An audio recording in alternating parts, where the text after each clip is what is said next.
Greetings, everyone, and thank you for joining us for On the Safe Side, a monthly podcast hosted by the editors of Safety and Health magazine, the official magazine of the National Safety Council. My name is Kevin Drewley, and I'm an associate editor with Safety and Health. With me, as always, are fellow associate editors Alan Ferguson and Barry Botino. I know you can't see them, and neither can I, but rest assured my esteemed colleagues are waving a hearty hello as we continue to work remotely amid the COVID-19 pandemic. This is March, and it marks episode 13 of the podcast, or XIII, if you're into Roman numerals outside of Super Bowls and Rocky movies. And that means we're officially embarking upon the start of year 2 of On the Safe Side. Wherever you're listening to us today, whether it's your first episode, 13th, or somewhere in between, we thank you for spending time with us. We hope everyone out there is safe and healthy during this time, and as always, we want to offer a sincere thank you to the safety professionals who are doing all they can to keep our workers healthy and safe during the pandemic. If you'd like to keep up with the latest news on COVID-19 and other daily updates from around the safety world, please check our website at safetyandhealthmagazine.com. We also have a brand new website for our sister publication, Family Safety and Health. You can find us at safetyandhealthmagazine.com/family to learn all about safety away from work. During this month's episode, we'll plunge into a deep dive for one of our stories from the March issue of Safety and Health, talking with Alan about situational awareness. In our 5 Questions With segment, we'll discuss safety leadership with Don Groover from DEKRA. And of course, stay tuned for our pop quiz. With NCAA tournament basketball set to return this month following a 2020 hiatus, we'll see if the slipper still fits as we recall some of our favorite memories from March Madness's past. With that, let's cue the music and get this episode rolling. Each month here at On the Safe Side, we'll take a closer look at a story from the pages of Safety and Health magazine, which we call our Deep Dive segment. In our March issue, Alan writes about situational awareness in safety.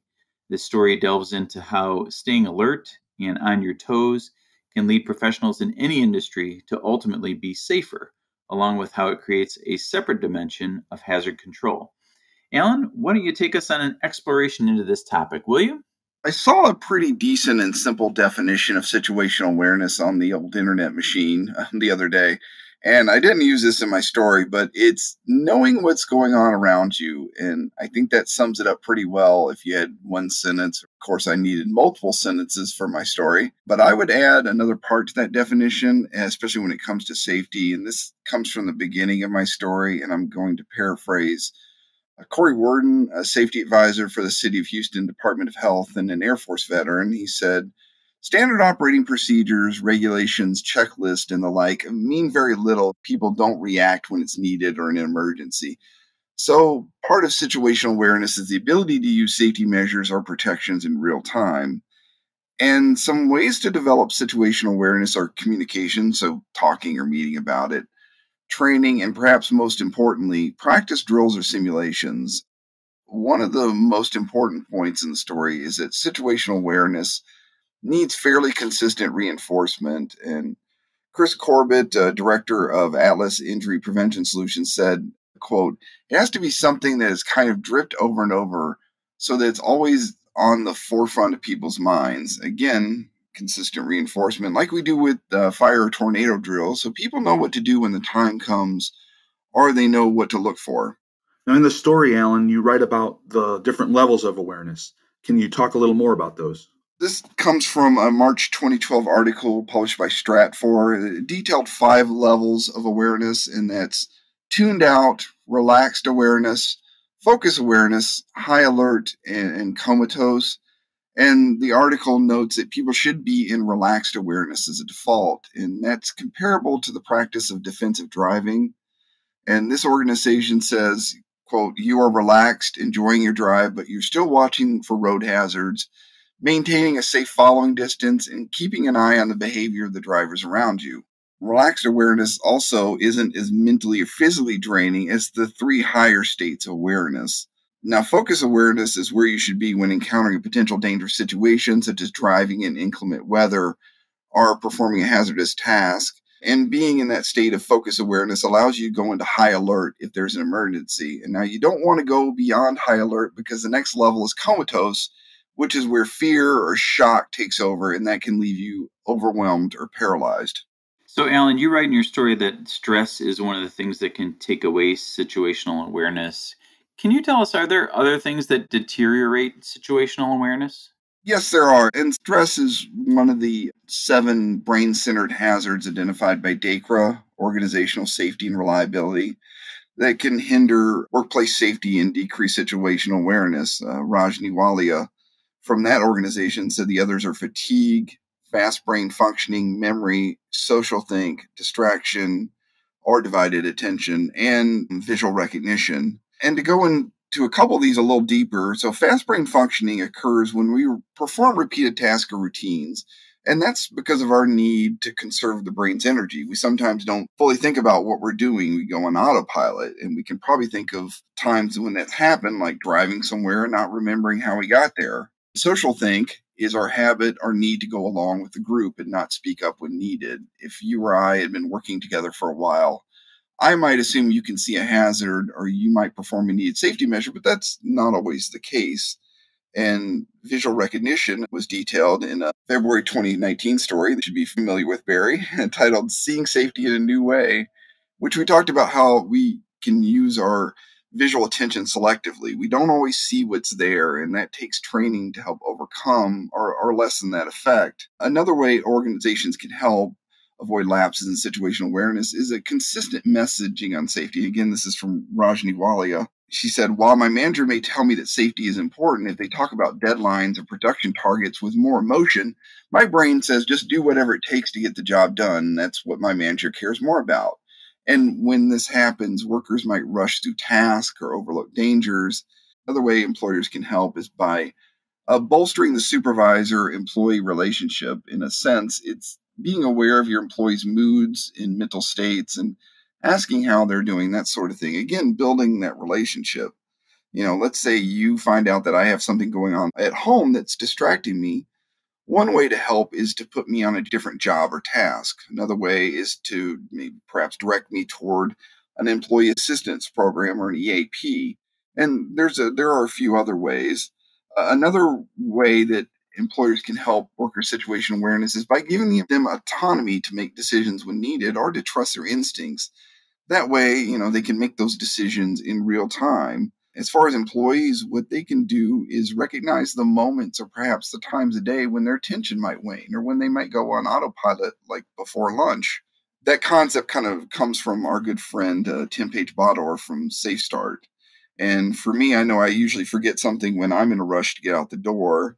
I also used to have a really bad habit of locking my keys in my car back in my college days and in my 20s. And one time when I was covering a high school football game, if I remember correctly, I was running late to get there. And I not only left my keys in my car, but I left my car running as well. And I think I burned off somewhere around a quarter tank of gas. Now I do the pocket pat before I shut the door, keys, wallet, cell phone, that sort of thing. And if you're working and you notice you're on autopilot, there is one technique from Chris Corbett to pull yourself out, and she called it stop. And that's stop, take a breath, observe your surroundings, and proceed with awareness. And physiologically, that breathing or using your other senses can engage different parts of your brain and take you out of autopilot. One big challenge in situational awareness is that, Rajni Walia said, is that virtually no one has situational awareness every second of every day. Our focus and attention can obviously lapse or wander at times. And naturally, we don't want that happening on the job, especially during dangerous tasks. And workers can help themselves in that area by avoiding distractions, using your cell phone, walking around with headphones or earbuds on. And employers should ideally have policies to keep employees distraction free. Great. Well, thank you, Alan, for sharing a closer look into your reporting on this story.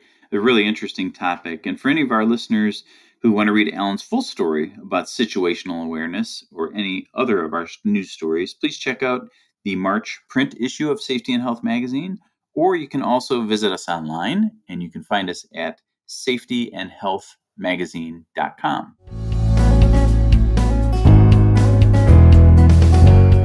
If you're listening to this podcast, safety on the job is important for you and for your colleagues as well.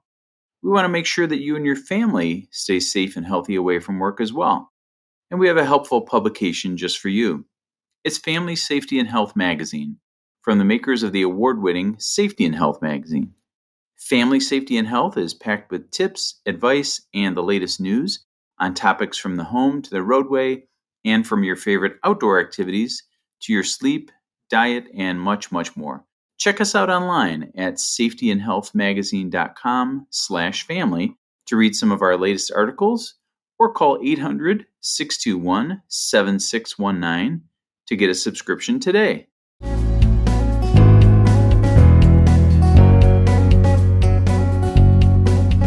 Safety leadership is one of the topics we address in Safety and Health magazine through a monthly column from DEKRA, Organizational Safety and Reliability. That leadership has become extra important during this time with all the changes that have happened in our workplace and in our world. To discuss safety leadership, we welcome Don Groover, General Manager of Consulting and Training with DEKRA. Don is a frequent contributor to our monthly columns and has more than 30 years of experience in safety consulting, often working with senior executives and leadership teams. Don is also the co-author to the book, The Manager's Guide to Workplace Safety, and he's contributed to a number of other books, including Leading with Safety by Thomas Krause.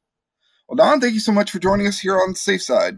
Thank you. Really pleased to be here and join in on this conversation.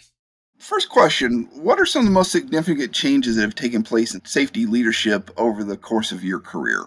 That's a really great question. And I've been in this field for 40 plus years. And I think back to my very first job in safety, and at that time, the safety department was really responsible for all things safety. And so things like hot work permitting, confined space entry permitting, that was all done by the safety and health departments. Back then, we made a shift to where those responsibilities were moved into operations, which was a really significant event in the organization. And I will never forget that we had a first-line supervisor that basically said he wasn't going to do it. Not happening, not going to happen on his watch, because safety's the safety department's responsibility. How that got resolved was the operations manager looked at him in the meeting where he was taking a stand, and he basically said, "Are you responsible for production?" And the frontline supervisor says, "Absolutely, yes." And he said, "Well, I don't know how you're going to meet your production targets if your plant's not running because you can't get maintenance done." And that was just a vivid reminder to me about how hard sometimes it is to change across time. The other things that I've noticed across this period of time is we really have moved away from, in a lot of organizations, a blame the worker mentality. And I think if you go all the way back to Heinrich and the research that he did around causation, I mean, that was funded by the insurance company with a specific purpose of finding workers at fault to support the management. But then Deming came along and things really changed, and leadership started to look at causation much differently from it's the person that's responsible to we really need to look into the systems. I think the other thing, and this was a personal journey for me, was safety leadership is part of a whole. And you can try to carve out safety leadership and understand it, but it's really about leadership. And what is a leader trying to accomplish more holistically? I really do believe that the movement towards creating transformational leaders has really propelled safety leadership. Transformational leaders really care about people. And if you care about people, you care about their safety. The one last point that I'll make is I've across these 40 years, I've had the honor of working in a lot of different companies and actually working with thousands of different leaders. And today, there still exists this spectrum of leaders. There are still leaders out there that blame employees for getting injured. There are leaders out there that are chasing numbers instead of thinking about people. And then we have these transformational leaders that are just doing exceptionally well in getting people home safe each and every day. So there's been a change in the landscape. There's still a lot of people that can't overcome their personal thinking traps relative to safety. Very much so, Don. And we're curious, our next question for you is, we understand that you may not have a crystal ball, but we're curious, what might the future of safety leadership look like and how it might evolve down the road? Another really good question. I think that this concept of leadership moves beyond safety and leadership. It moves towards more of a concept about leaders having a passion for people. And they have to have this passion for people orientation to be successful. And where that leads us is that it means that we have to be concerned about the whole of the individual. How is the employee experiencing the workplace overall? I think safety leadership moves beyond just safety and into total worker well-being. So that, to me, is primary. Related to that, and is going to be a future challenge, is the integration of what employees are going to see as invasive technologies. Technology that gives companies and leaders minute-by-minute information about that employee, where they're at, the things that they're doing.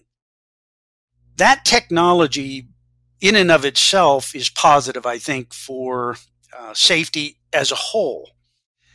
If I'm a leader that has a passion for people, I'm going to be very, very careful about the implementation of that type of technology. I'm going to consider, why is it that we're wanting to use that technology? Are we using that technology to create a learning organization, or am I trying to catch people doing something wrong?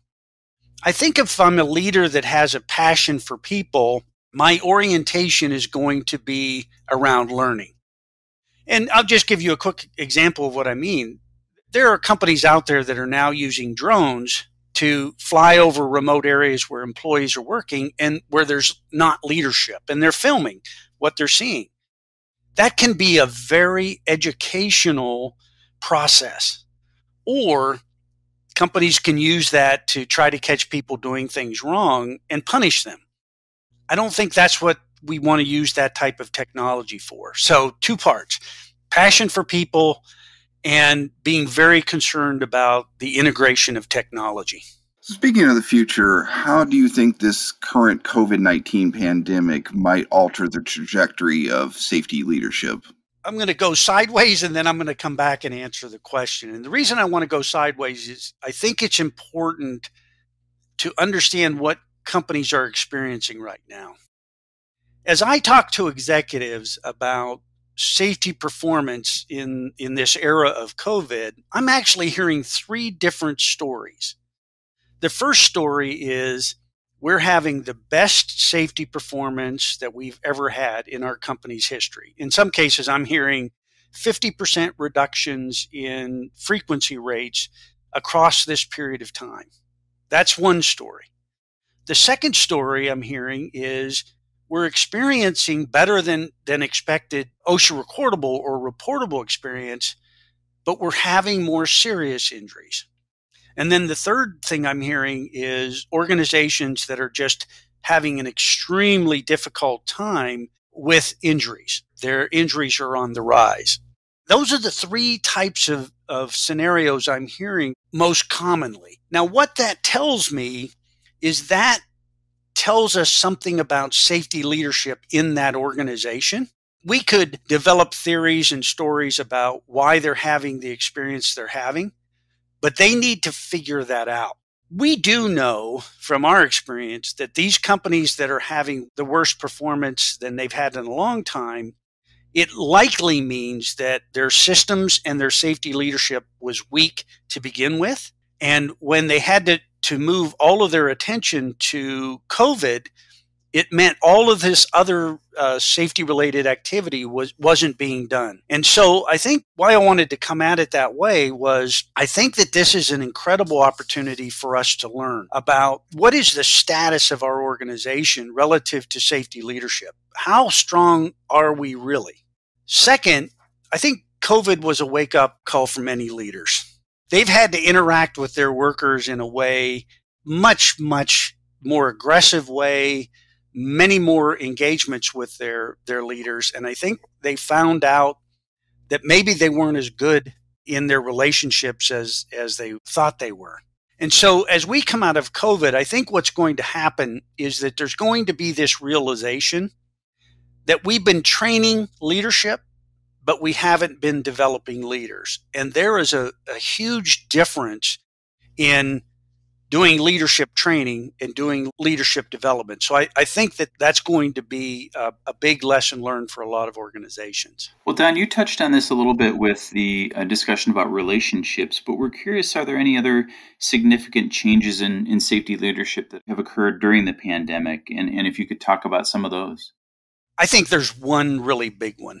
And we mentioned it earlier in the first question, but that's the movement towards this concept of worker well-being overall. Not just people's physical safety, but the stress that they're under, how much urgency are they experiencing in the workplace? What is the relationship that they have with their peers, with their supervisor, and how is that influencing how they're experiencing the workplace?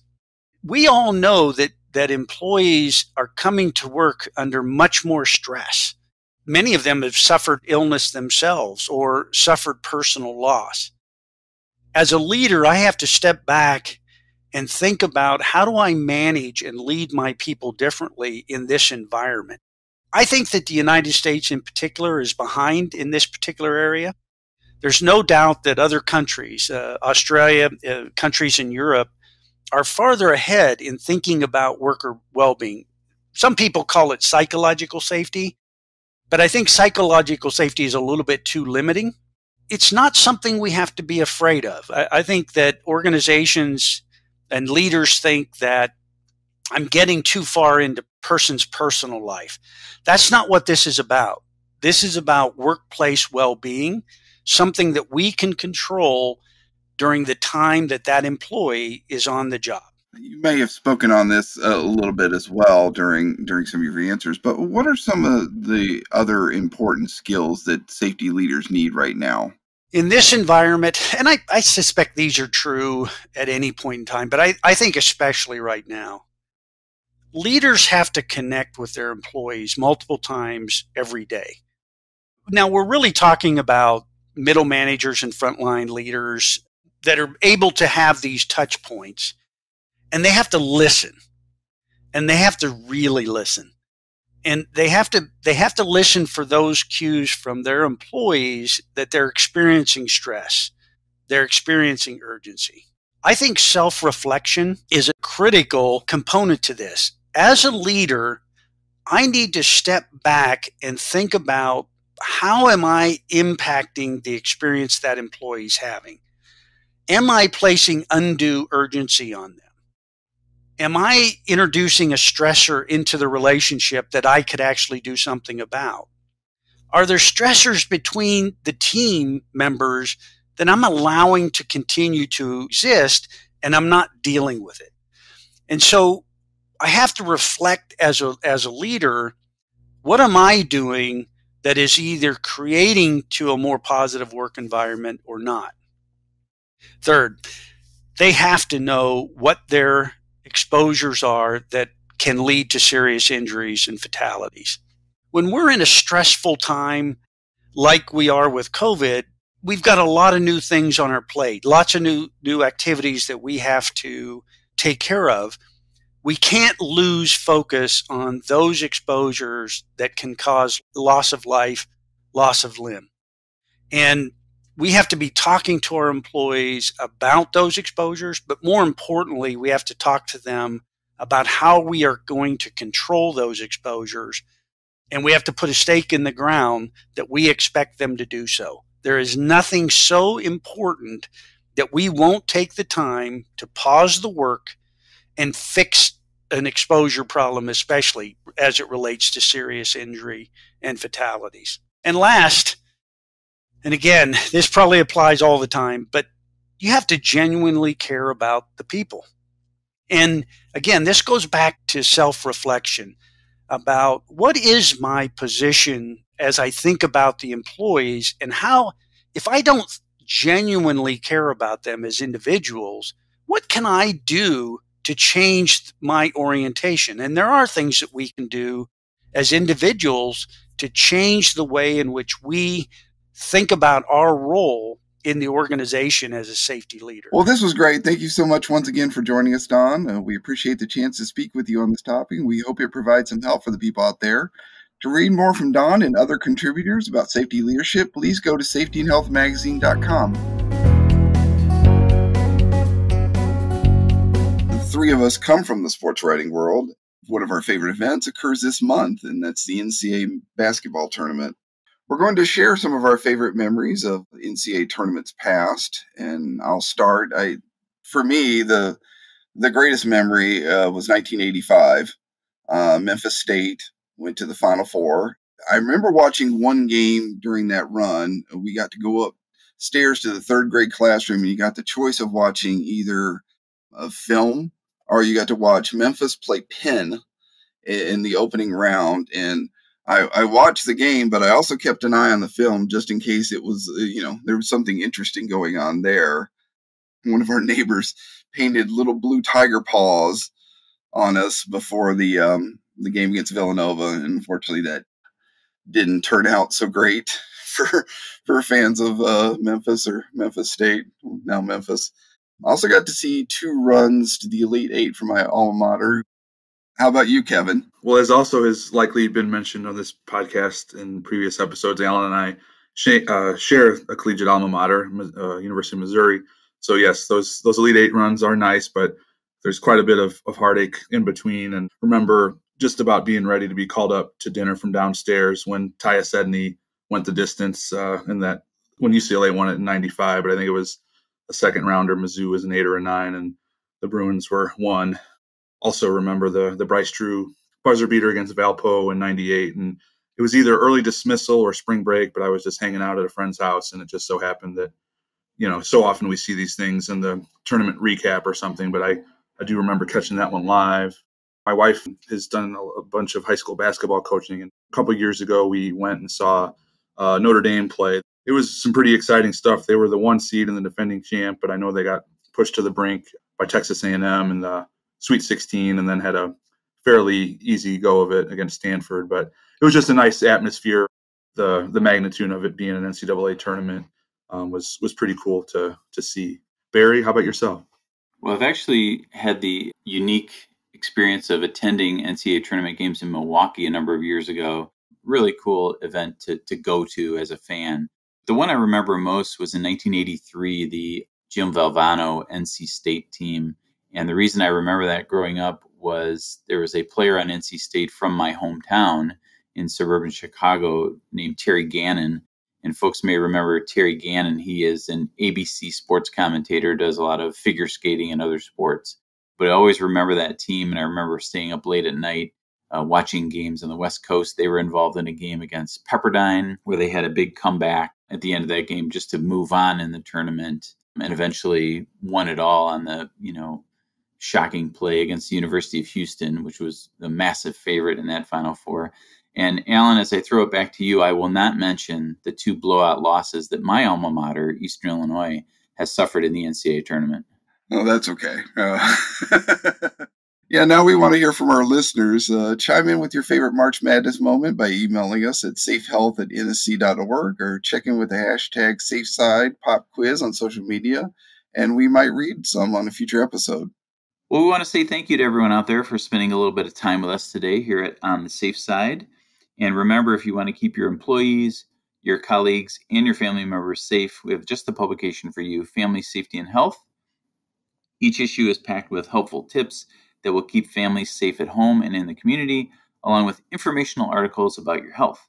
And to get a free copy or learn more, you can visit our brand new website, safetyandhealthmagazine.com/family, or you can subscribe by calling 800-621-7619.